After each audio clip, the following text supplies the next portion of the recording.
실에 1인 시위와 관련된 피켓이 지금 많이 있습니다. 피켓이 상당히 많이 있는데 서초동에 오시면 제 사무실에 들리시면 드리겠습니다. 좀 한 30분 하시다가 가셔도 될 것 같아요. 너무 많아서 한 8개 있으니까요. 이보다 더 큰 1인 시위는 원래 집시법 규율 대상이 아닙니다, 여러분. 집시법 규율 대상이 아니고요. 정태선님 감사합니다. 다수인의 회합이 집회 시위의 우선 요소이기 때문에 1인 시위는 원칙상 집시법의 규율 대상이 아니에요. 당연히 아닌데 이게 다른 법령에 걸릴 수가 있습니다. 이 형법적으로 걸릴 수 있는 부분이 있어서 이 부분에 대해서 조금 제가 알려드리려고 지금 다시 켰습니다. 이제 피켓, 어깨띠, 구호, 제창 내용이 명예훼손이 될 수 있습니다. 그 1인 시위하는 장소는 열린 공간이기 때문에 공연성이 인정돼요. 공연성이 인정되기 때문에 공연이 명예를 훼손하거나 모욕이 될 수 있습니다. 그래서 문재인한테 불어봐라 문재양 막 이렇게 하면은 또 그 모욕으로 또 걸릴 수도 있어요. 그래서 저는 문재인에 대한 불어 발음을 얘기한 겁니다. 문재앙이라고 한 것은 그래서 명예훼손, 모욕이 될 수 있다라는 점. 그리고 핸드마이크를 이용하거나 큰 소리를 떠드는 경우에 경범죄 처벌법 3조 1항 21호에 해당할 수 있습니다. 경범죄 처벌법을 한번 보도록 합시다.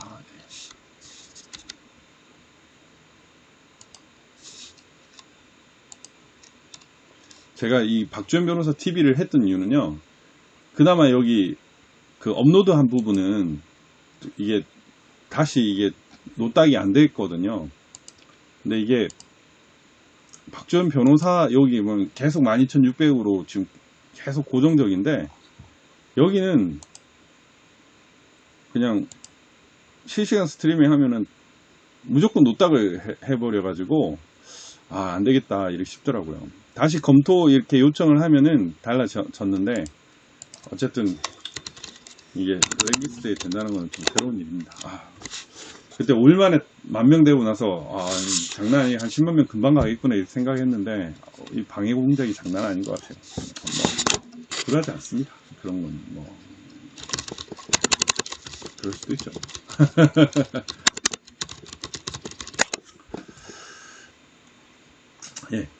경범죄 처벌법과 관련해서 또 설명을 드려야 되니까 지금 경범죄 3조 1항 21호죠. 여기를 원래 이거를 딱 했어야 되는데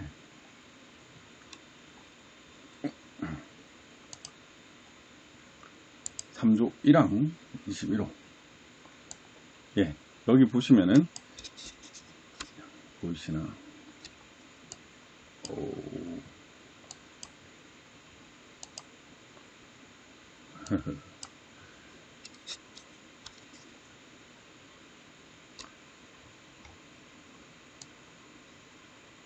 경범죄 처벌법은 솔직히 10만원 이하의 벌금 구류 가로기 때문에 신경 안 쓰셔도 되긴 한데 이제 악기, 라디오, 텔레비전, 확성기 등 소리를 지나치게 크게 내거나 큰 소리로 떠들거나 노래를 불러 이웃을 시끄럽게 한 사람은 얼마냐? 10만원 이하의 벌금 구류 가료형으로 처한다. 이게 있습니다. 이게 있고 그래서 경범죄는 솔직히 좀 넘어가셔도 돼요. 넘어가셔도 되고 그 다음에 돌이나 오물 등 시위용품을 사람이나 건물에게 투척하는 경우는 당연히 안 되겠죠. 폭행이나 재물손괴 등이 되고 경범죄 처벌법 대상이 될 수 있고요.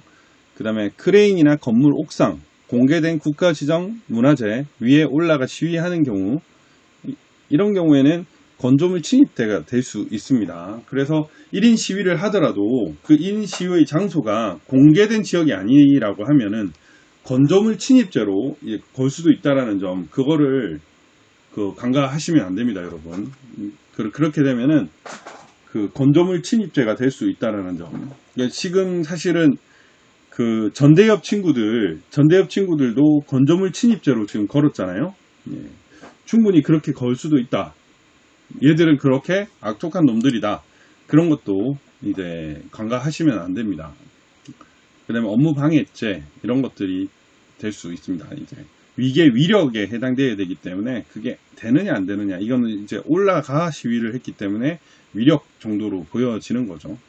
그 다음에 알몸 시위를 하지는 않겠죠. 알몸 시위를 하지는 않겠죠. 알몸 시위를 하게 되면 이제 공면 음란죄가 되고, 군복 착용 시위를 하게 되면은 이제 뭐 이런 법에 단속이 될 수 있습니다. 그래서 지금 이 핸드 마이크를 이용하는 큰 소리를 떠드는 경우에 이제 경범죄 처벌법에 걸릴 수도 있다라고 생각을 하시면 되는데, 그 정도는 기준은 없기 때문에 적당히 소리 내시면 됩니다. 고함 땡땡 지르지 않으시면은 괜찮다, 이렇게 보여줍니다. 음치면 잡아갈 수도 있죠. 우룡이는 뭐 문제가 될 거는 없어 보입니다. 근데 이제 우룡이가 뭐 놀랐다 이렇게 해가지고 협박으로 또 고발하는 사람이 있을 수도 있습니다. 뭐 그거는 뭐 사람들 뭐 무혐의 나겠죠. 네. 문화입니다. 문화라고 생각하면 돼요. 문화는 집시법의 규율 대상에 그 예외가 됩니다. 예외가 그 5조부터 12조까지인가 몇 조까지인가 적용이 배제가 돼요. 그래서 상관이 없습니다. 그 다음에 릴레이 시위 있죠. 이 릴레이 시위, 그 좌파 예술인들이 많이 했던 건데, 이 릴레이 시위 같은 경우에는 공간적으로 같은 장소에서 동시간대에 같이 모여있는 경우가 아니기 때문에 시위에 해당하지 않습니다. 시간대별로 한 명씩 피켓을 들고 있었을 뿐 2명 이상이 동시에 모이지 않았기 때문에, 집회는 2명 이상을 요건으로 하거든요. 2명 이상을. 그렇기 때문에 릴레이 시위는 집시법의 규율 대상이 되지 않는다. 예, 그렇게 보시면 됩니다. 그렇게 보시면 되고요. 그 다음에 외관상 1인 시위가 있습니다. 외관상이라는 말은 이제 1인 시위 같지만 1인 시위가 아닌 것이 있고요. 이 혼합 1인 시위는 이 다수가 하는 것 같은데 사실은 1인 시위인 거를 얘기를 합니다. 다수가 하는 것 같지만 이거는 사실상 1인 시위고요. 이 릴레이 인간 띄기는 1인 시위인 것 같지만 이거는 집회로 본다. 이렇게 보시면 됩니다. 이렇게 보시면 됩니다. 이게 이제 이 인간 띄기의 경우에는 다수인이 공동 목적을 가지고 한 곳에 모여 사전 계획한 역할 분담에 따라 다수의 위력 또는 기세를 보여 불특정 다수인에게 전달함으로써 그들의 의견에 영향을 미치는 행위가 집시법의 규율 대상인데, 이 경우에는 1인 시위에 해당할 수 없다. 그러니까 이 공동의 의사가 있는 거죠. 결국 사전 계획한 연합 분담이 있느냐 없느냐에 따라서 달라질 수 있습니다. 1인 시위라 해도 피켓이 같거나 비슷하거나 이러면은 이게 공동으로 한 게 될 수가 있어요. 그런 경우에는 집시법 규율 대상이 돼서 형사기권 낼 수 있으니까 그런 점은 조심하셔야 됩니다.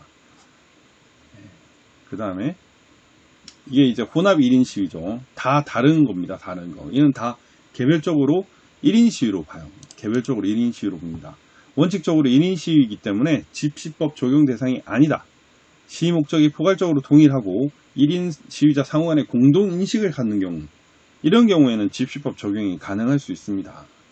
그 이전에 소파 개정 국민행동과 국가미사일 방어 저지 공대위, 이런 경우에는 포괄적으로 공동목적 아래 행해진 행위로 봐서 집시법의 규율 대상이 됐습니다. 그래서 집회 시위를 할 경우에도, 1인 시위를 할 경우에도 사람들이 다 달라요. 그 피켓이 좀 달라야 돼요. 비슷한 거면은 이 공동의사가 있다, 공동인식이 있다라고 보여지기 때문에 그런 경우에는 1인 시위가 안 될 수가 있습니다. 그래서 1인 시위를 하더라도 진짜 1인 시위여야지, 이게 비슷한 사람이거나 상호간 공동 의사 연락이 있었거나 이렇게 돼버리면 뭐 딱 했는데 핸드폰 포렌식을 했더니 단톡창이 떴다, 이러면은 문제가 될 수 있습니다. 버스 정류장에 놓는 거 경범죄가 되지는 않을 것 같은데요. 네. 제일 걸리는 게 전단지랑 진로방해. 이런 것과 관련해서 사실 경범죄 처벌법은 제대로 보지 않으면은 변호사들도 잘 모릅니다. 이런 경우. 그러니까 서로가 이런 것들을 경범죄는 아까도 말씀드렸지만 10만원 이하의 벌금이기 때문에 처벌은 아주 경미하다고 볼 수는 있어요. 그래서 처벌은 안 될 것 같습니다. 안 될 것 같은데 최대한 경찰들한테 순수하게 응하지 마십시오. 순수하게 응하면 그게 오히려 더 불리한 증거가 돼서 뭐라도 트집을 잡고 그렇게 하십시오. 그게 제일 좋습니다. 순차적 교대 1인 시위 이런 경우에도 집회가 아니다 라고 보입니다. 판례는 과도한 형식 논리에 헌법상 집회 및 시위의 자유를 지나치게 제한하는 것은 타당하지 않으므로 다수인이 일정한 장소에 모였다고 보기는 어렵다. 순차적 교대 1인 시위는 1인 시위다 라고 보여집니다. 그래서 얘들 참여연대거든요. 참여연대 피켓 시위자를 연행한 경우에 국가 배상 판결을 인정한 사례도 있습니다. 그렇기 때문에 1인 시위를 하는 자에 대해서 연행을 한 경우에는 이 불법 체포 감금이 형사처벌도 되고요. 형사처벌도 되고 국가 배상을 인정한 사례도 있습니다. 그렇기 때문에 이러한 경우가 발생할 수 있어서 우리는 어떻게 해야 된다? 따지고 입건되면 고발하고 고소하고 경우에 따라서는 민사 손해배상 청구도 가능하다 이렇게 말씀을 드립니다. 이걸 이렇게 하면은 좀 덜 지루하죠. 저번에 한번 강의를 쭉 하려고 했더니 너무 지루해가지고 못하겠더라고요. 어쨌든 1인 시위와 관련된 부분만 제가 이렇게 지금 알려드렸습니다. 알려드렸는데 어쨌든 이 집회는 되게 중요해요. 저희 경찰 상대로 강의했던 강의안이었습니다. 강의안 중에 일부였는데요.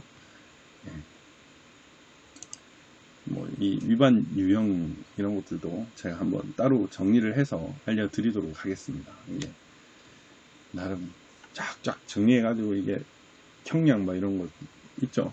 형량 구류 이렇게 다 있는데 어쨌든 우리 국민들이 우리 의사표현을 하는 데 있어서 장애를 덜 받는 게 중요하다는 생각에서 이 집시법과 관련된 내용을 조금은 알려드렸습니다. 한번 제대로 정리해가지고 좀 알려드리도록 하겠습니다.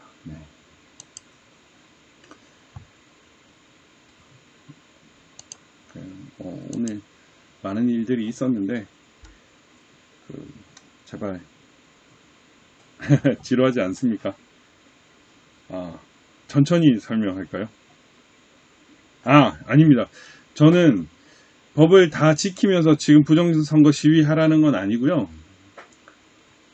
결국에는 지금 사실 저항권의 순간이 왔습니다. 저항권의 순간이 왔는데 그래도 법을 알면은 덜 당한다라는 생각이 들어서요.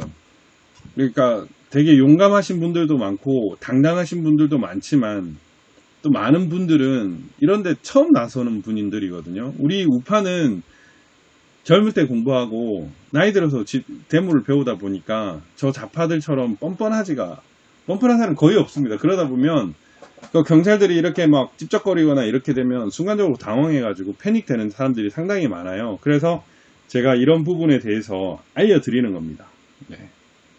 당연히 지금 우파 유죄, 좌파 무죄 맞습니다. 그리고 이 나라가 지금 솔직히 법으로 해결해야 할 상황은 아닌 것 같아요. 저는 제대로 하려면은 이들의 본질은 사실 법 위에 있잖아요. 그래서 당당히 대응을 해야 되는데 그래도 알아두는 게 좋다. 그 의미에서 제가 지금 알려드리는 겁니다. 그게 필요하다는 생각이 들어서 제가 이렇게 하는 거고요. 결코 순둥이가 되거나 순수하게 법 하는 거는 전 반대합니다. 오늘 또 시위에서 유승수 변호사님 좀 순진한 소리를 하셨는데 지금 순진한 상황은 아닙니다. 냉정하게 봤을 때 국가 권력이 부정선거로 됐다고 하면은 그 이후에 파생되는 거는 다 불법이라고 보시면 됩니다. 그걸 아는 사람들이 과연 어떻게 하겠느냐? 당연하게 온갖 불법을 자행하겠죠. 지금 뭐 윤석열이를 마비시키고 울산 뭐 불법 선거 개입이라든지 뭐 드루킹이라든지 뭐 각종 영장에 있어서의 그 개입이라든지 어마어마한 사법농단을 우리가 목도하지 않았습니까? 그런 상황에서 우리가 순진하게 당하고만 있을 수 없죠. 다만 그렇다 하더라도 이 법이 어느 정도 이렇다라는 것만 알고 계시면은 더 잘 대응할 수 있기 때문에 제가 얘기를 하는 겁니다. 그냥 이거는 기본 정보고요. 좀 더 많이 알면은 훨씬 더 당당하게 얘기할 수 있다. 좀 그렇게 생각을 합니다. 네. 당당하십시오. 저는 당당해야 된다고 생각을 합니다. 네. 그게 꼭 필요하다고 생각을 하고, 네. 우리는 당당한 사람이 되어야죠. 용감한 사람이 되어야 되고, 서로 뭔가 부당한 공권력이 들어와서 잠깐 움찔할지라도 그 순간 움찔하지 마시고 태연하게 당신 뭐냐 딱 이렇게 얘기를 할 수 있어야 됩니다.